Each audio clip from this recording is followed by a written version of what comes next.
Today we talk about how can you disable thanks notifications uh, on your Braille app. We're going to figure out the solution on how you can do that on your Braille app. So all you have to do, so you just go down here, click here on profile down here.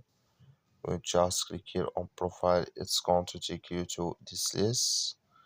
So then all you have to do, you just click here on settings, click on it.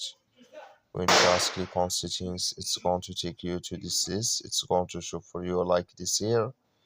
Then you click here on notifications, just click on it.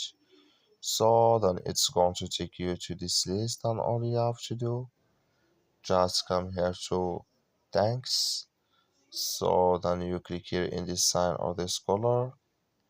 So the like you see color it's gone. That's mean thanks notifications disable it with us now.